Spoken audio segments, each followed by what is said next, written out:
Okay, everybody, thank you for joining us now on Talk of the Now podcast. And I am Gene, and I'm back with you today. And today I've got another special guest with me, Dr. Lutz. Dr. Lutz is well, he does a lot of things. For one, I know him from seminary. I took a seminary class here in the Atlanta metro area, Atlanta Metro Seminary, and Dr. Lutz was the professor of that class.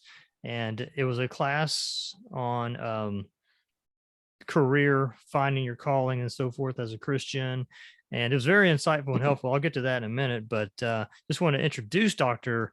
Lutz. And how are you today, Dr. Lutz? I'm doing well. It's a little bit overcast here in Atlanta, but it's I guess we'll get over that. But the good news is tomorrow I'm going to the Masters and it's going to be sunny. Oh man, I'm jealous. I thought you would be.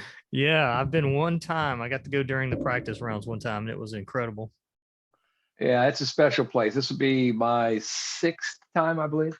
Oh man, really? Yeah. So individual day. Do you have any fond Masters moments or memories of going? Oh, well, of course, the first time you go, I went with my two boys, or two of my boys. I've got six sons, five of whom play golf. And so we're all kind of fond of golf, but I went with my two oldest boys, and just every now and then the pictures come up and we see that was a very special day. Yeah. For them. Also, we were there the time that Bubba Watson won, and the first day, or I think we were there on a Thursday, and we showed up when he was teeing off, and we didn't plan to follow him, and we were going to different places, but we ended up seeing him make 7 birdies that day. Oh, what year was that? I remember that vaguely. I think it was the year he did the big hairpin turn on 10 out of the woods.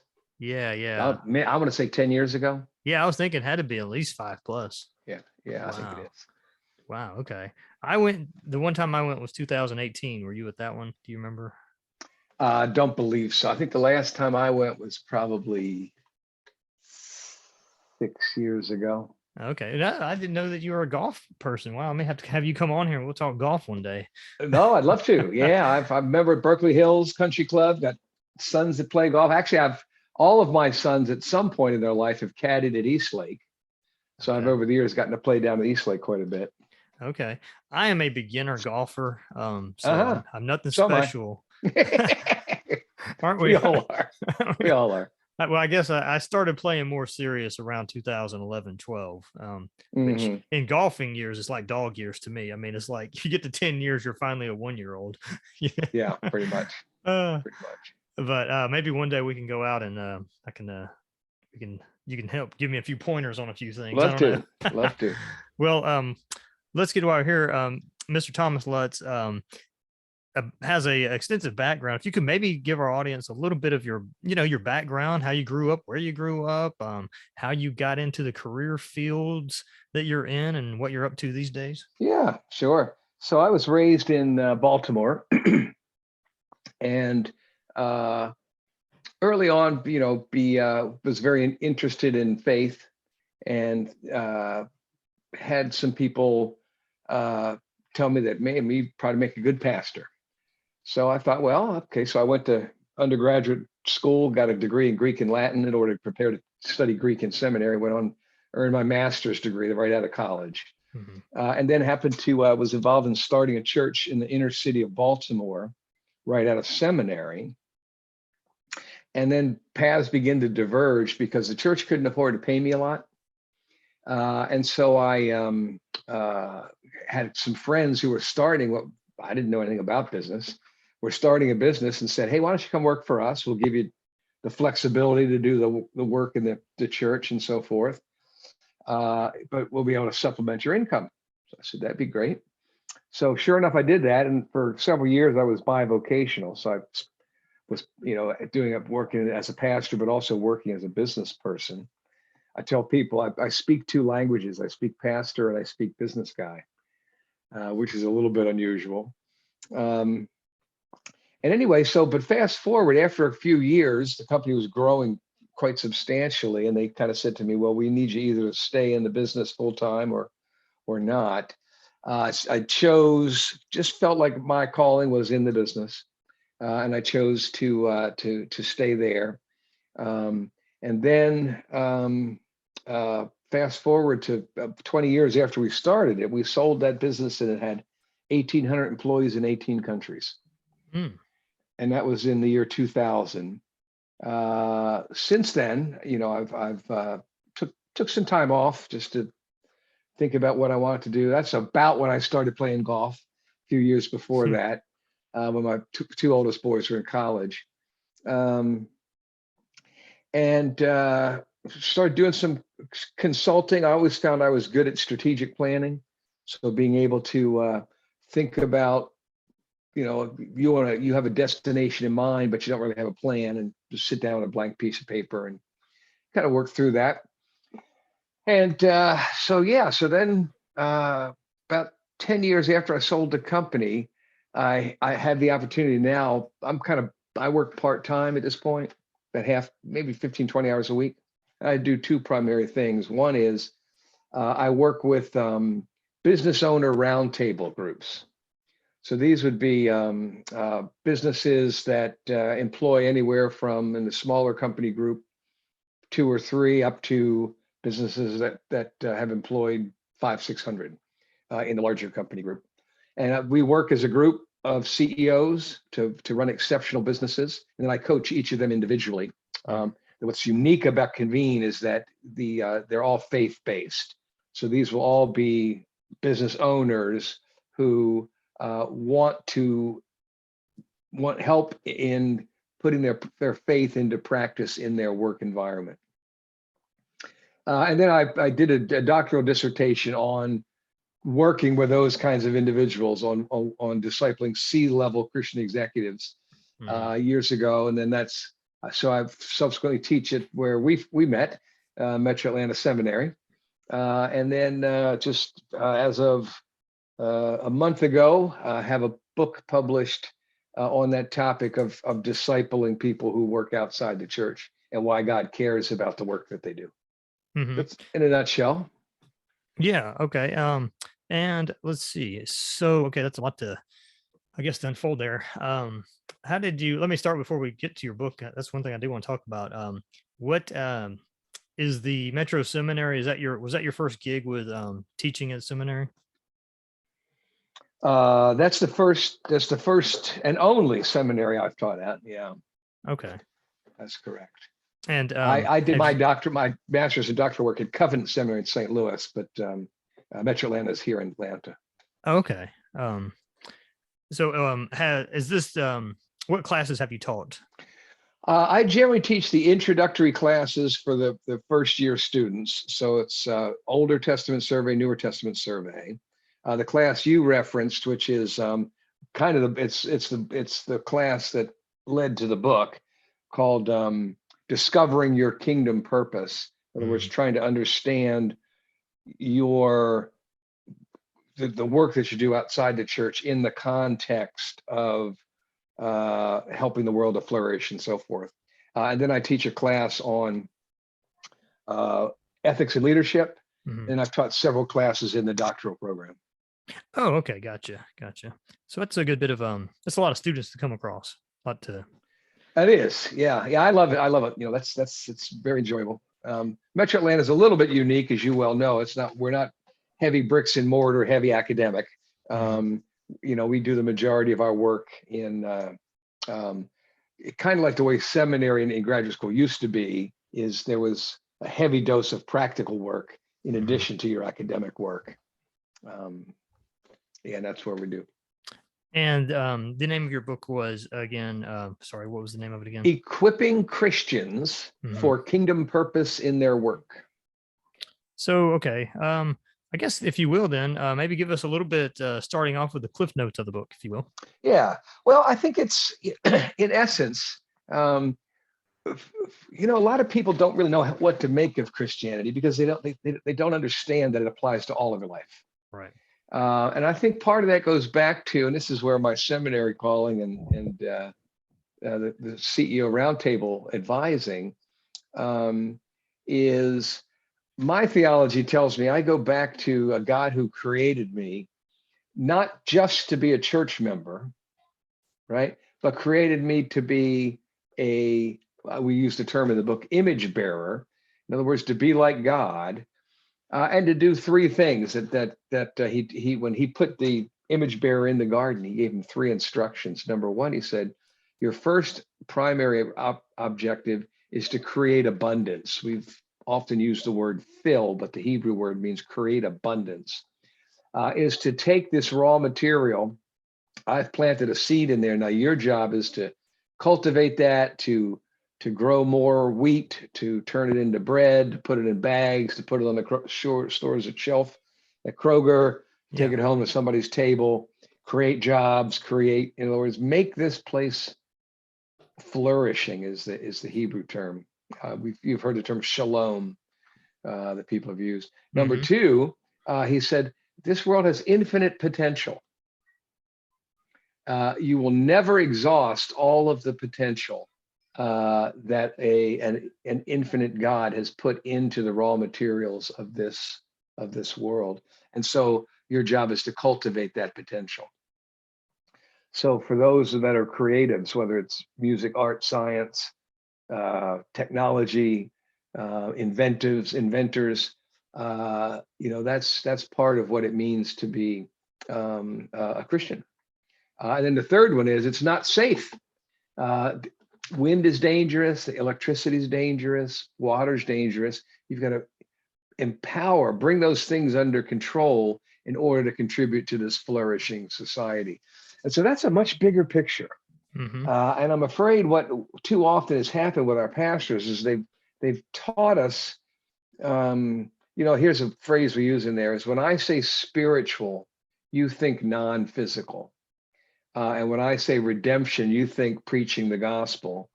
And when I say heaven, you think disembodied. Whereas in fact, spirituality is fundamentally physical in a fundamentally physical world. I mean, God created and loves this world, with the result that he wants it to be the most beautiful, prosperous, flourishing place it can be. And so the gist of the book is to try to help people who are called to help people figure out what it means to be a Christian in the time that they spend outside of the church. Right. And that's the gist of that's the cliff notes, as you say. Yeah. Well, I guess that brings up a lot of questions in some ways. Just thinking outside of well, a lot of times I've done theology book podcast, excuse me, and and I'll talk to a pastor that I interview and maybe we'll talk about theology or salvation or something of that nature, just one of the general theology topics, and I try to also bring in questions that somebody might ask if they were I don't know, just if they were just off the street, knew nothing about Christianity, if you know what I mean. Yeah, right. So sure. I think so I'm going to try to come at you with some of the questions that I think that somebody might ask that might either A, not be a Christian, or B, might be a new Christian, and they're trying to put the pieces together, as we all are, I guess. But if you were a non-believer Christian and you said, okay, yeah, I know there's this Bible and I know there's God and out there that people talk about, what does Christianity, maybe I'm exploring the principle or the tenets of Christianity and thinking about, if I'd want to put my faith in that. What does my work every day do? What is my financial life? As far I'm an accountant or I'm a, plumber or maybe even a teacher. What does that actually have to do with me putting my faith in Christianity? I mean, I hear Christians all the time saying, "Hey, my faith is personal. Don't talk to me about my faith. I've got my work over here. I'm an artist by day, but don't ask me about my faith." I don't know if I'm making that too broad of a question. Yeah, no, I get it. One of the chapters in the book is to help people think about the importance of what they do. Our society tends to stratify glorify, the wealthier, the more talented, Mhm. the movie star or the basketball player, or in my case, well, I love Atlanta United, so the Atlanta United soccer player, Yeah. those that make a lot of money, drive, fancy cars. Um, but one of the questions I always ask or teach people to ask is, what would happen if nobody does what your company does? Nobody did what your company does.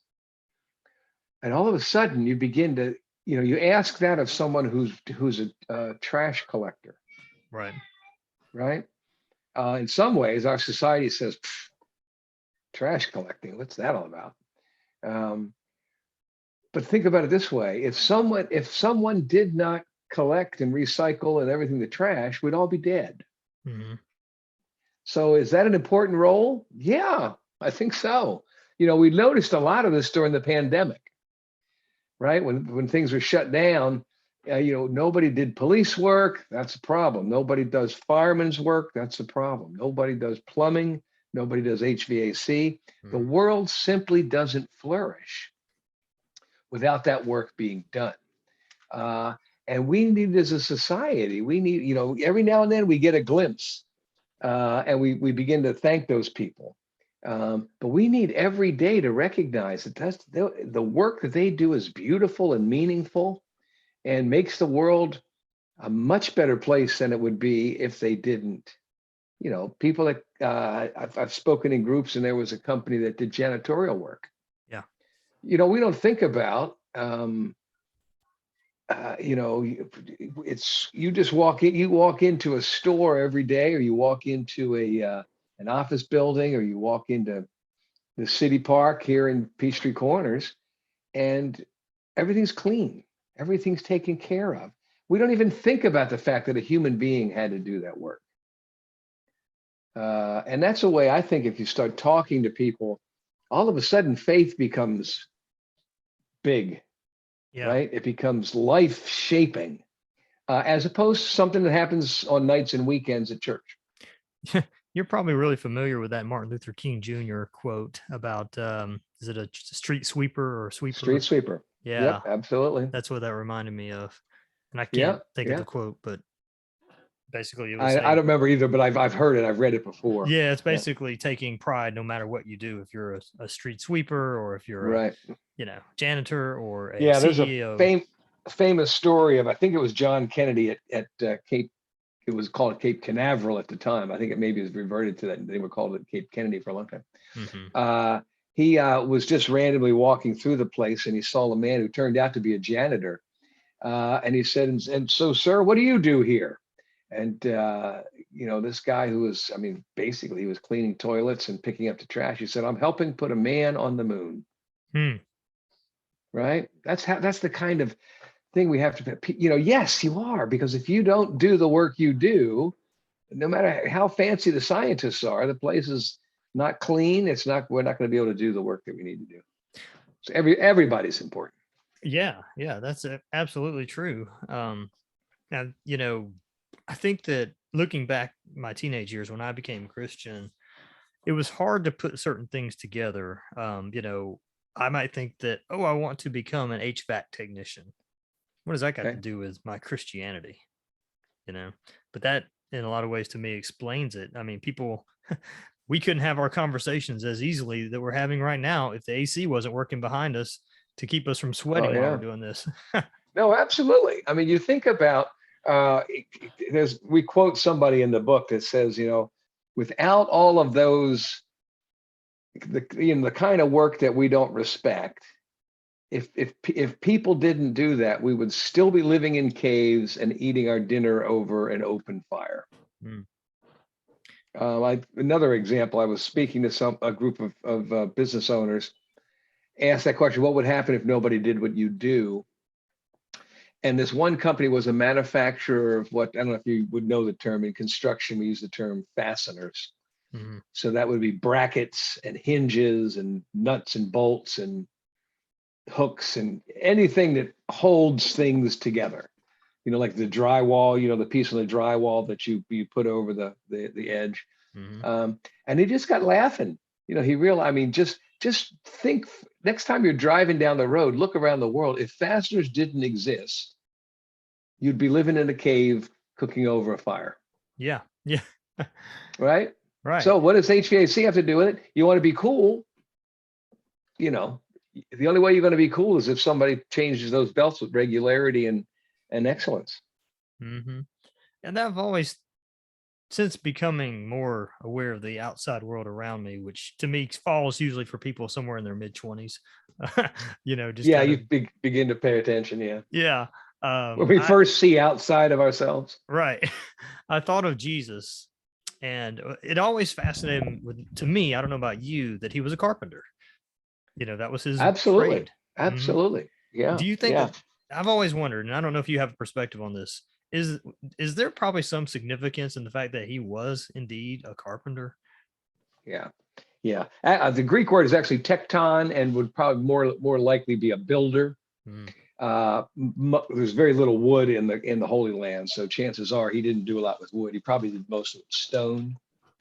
Um, but I always find it a fascinating concept that so if you were to read the Gospels and study the way Jesus teaches, he talks about people's work all the time.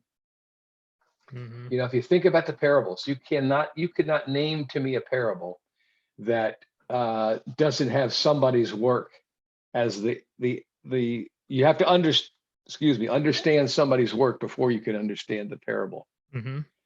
Um, and I think that so the net result is the word for him among the people that were listening to him said, this one speaks differently than our scribes and Pharisees. He speaks with authority, and the authority, the word for authority is like wisdom. He understands me, right? Right. Um, and Jesus, he had talked all because he spent 18 years from the time he was 12, let's say, till when he and even he was probably still working while he was in his public phase. Hmm. But 18 years of his time was spent with his dad for a while running a business, hanging out with other people who ran businesses, working and flourishing in his community. Yeah, that's I don't think about that very God often. did that. Hmm. When God came to the world, right? He didn't just show up as an adult, get crucified, and go home. Hmm. The book of Hebrews says to us that he grew in stature and wisdom and favor with God and man, right? He learned, however mind blowing that is, he learned what it meant to be a contributing part of a community and causing the flourishing of the community that he was part of. Yeah, and what better way to do that than a builder? You Yeah, know. but I mean, again, just think about that. It Uh-huh. just, he would sit so and very much, so then when he tells the parable about uh, don't build the foundation of your life, he says someone who builds a house on the sand, right, Hmm. as opposed to on the rocks, right? Have a found, but then it's that principle that a weak foundation will destroy the house, strong foundation will secure the house. Then he takes, because that's the way the world works. By the way, you should have a strong foundation to your life, Right. right? You should have a secure rock foundation for your life. That's interesting to think of as well, because in any sector that you hear people talk, whether it be a philosopher from Yale or a guy walking down the street that goes to a Pentecostal church that doesn't even require seminary or something.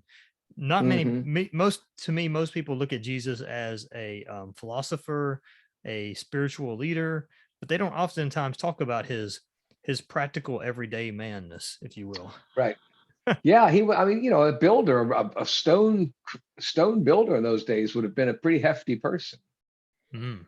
He didn't sit around and dream stuff up. He was out early in the morning cutting rock and, hauling it, having it hauled. Um, So yeah, probably the opposite of an Aristotle type. probably so. Although Aristotle, I'll tell you, he was the tutor for Alexander the Great, who conquered the world. Yeah.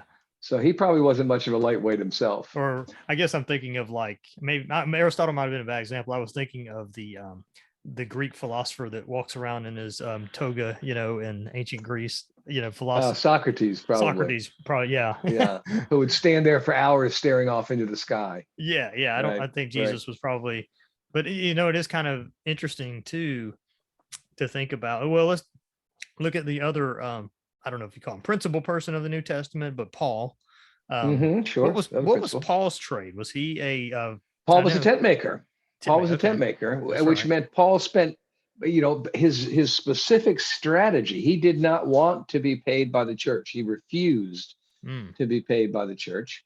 He said it's perfectly legitimate for people to be paid, but he said his strategy was he wants to be relevant in the marketplace. He wants to do what Jesus did, which is be first and foremost part of the community, part of the flourishing world. It was interesting. So he was we call him a tent maker. I was in Egypt doing a workshop, she's probably 10, 15 years ago. And I met a fellow, we were out in the wadis, it's called. It was sort of in the desert part where the little rivers go. And I met this man, and as they do, they tend, because it's hot and humid, they will wear what appears to be a shirt, a button down, white business shirt that ends up into a gown, right? And so that's the clothes they wear. And so I saw this man, I thought, he kind of looked like, what Paul may well have looked like. Then it would have turned out he was a tent maker. I got to asking him, well, what does that mean? What does it mean to be a tent maker? And so now I ask you the question, when was the last time you were in a tent? Years for me. Probably close to teenage. Yeah. And that's, you're lying to me. Yeah. Because you're thinking about, no, you aren't really lying. Oh, yeah. You're thinking about a pup tent and Boy Scouts or some such thing. But if you've been to a funeral, you've been in a tent. If you've been to a wedding, likely have been in a tent. If you've been to a community festival, you've been in a tent. If you've been in a company party of some sort, you've probably been in a tent. If you've been to an Atlanta United soccer game, tailgating, you've been in a tent. If you've been, if you've been to a car dealership when they had a sale, you've been in a tent. And what he pointed out to me, he said, what we did, we rented and assembled tents. We had them manufactured, of course, but we assembled them. And he said, and I get to be actively engaged in the most intimate times of people's lives as a tent maker. Weddings of their children, their own weddings, company festivals, community festivals, funerals. In other words, God gives me the ability to help facilitate the most intimate times in people's lives. And I thought, that's maybe why Paul felt that. He said, because of that, what a unique platform to share the love of God with people. Yeah, I think that's interesting. Were people, let's say prior to the modern age, which we'll call Industrial Revolution on, people before that, would they probably associate themselves with their calling? Like, for instance, I know a priest would be a priest, but if you were, say, a pastor in, middle of nowhere Germany or America during the early 1800s, would someone say, I'm a farmer, even though he's a pastor on Sunday type thing? Does that become more of a modern thing that we say, oh, I have a calling and I am a pastor? Like, in other words, would people like to associate with their trade more so than their pastorate? I think probably so. I mean, it's interesting today, frankly, there's still, I would say, more than half of the pastors of our churches, and I don't know this number for sure, but I'm guessing more than half of them are bivocational. I've known a lot of UPS drivers who are pastors. There's just a lot of people who did like Paul, They were, when I was going through my doctorate, I had two or three of one of them was a public school teacher. He was Seventh-day Adventist pastor in Queens. A couple of them were embedded in the Army as what do you call them? Chaplains. Right. Chaplains do the work of the military, so they train with the military. So I would say, I think it's probably true. 50% of our pastors today are doing something that's bivocational. We just, again, tend to glorify the, the guy that's on TV and is on the top of the pile. I guess what made me think of that was one of my favorite intellects of American history is Jonathan Edwards. Oh, sure. And America's greatest philosopher. Yeah, he was a farmer. He owned a farm, as many did back in that time. He was. And I'm guilty of reading a biography and not really knowing this, but I don't know if he would have considered himself just as much of a farmer as a pastor. I suspect he would. Yeah. I suspect he would have. Because again, I think before kind of pre-enlightenment, this idea of specialization stuff, the ideas we're talking about understanding my calling is to be in my community. Our modern age, we tend to be able to isolate, my job from my family, my job from my church, my job from my community. Whereas back then it was all seamless. What do they say when they see, isn't this Jesus, the son of Joseph, the tecton, the builder? That's how he was known, even though he was at that point, a preacher. Yeah. Well, having said that, then I would imagine a lot of smaller church pastors probably do. Like you said, they have other part-time jobs, if not another full-time job. Do you think that there's danger with pastors that pastor really large church that are on a good salary, and don't, for lack of a better term, have to go out and get a 40-hour week job or whatever? Do you think there's a danger that they have to be aware of? Or I think there is a danger. I don't know that I would advise them necessarily to have to get a job outside the church. But I've said this before. If I were king, I would say to every church staff member, you've got to spend at least 2 hours a week on the work site with somebody who's in your congregation. That, I think that would eliminate the risk. The risk, of course, is to think that everything revolves around the church, right? So I talked about with the book, there's the challenge of discipling people as if they're church members as opposed to if they're image bearers. So that when I get up to preach, and I don't, but if I were to get up and preach on a Sunday, my illustrations and applications are going to revolve around what we have in common.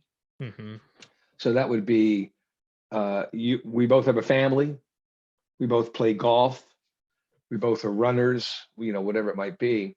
And so that's what I talk about.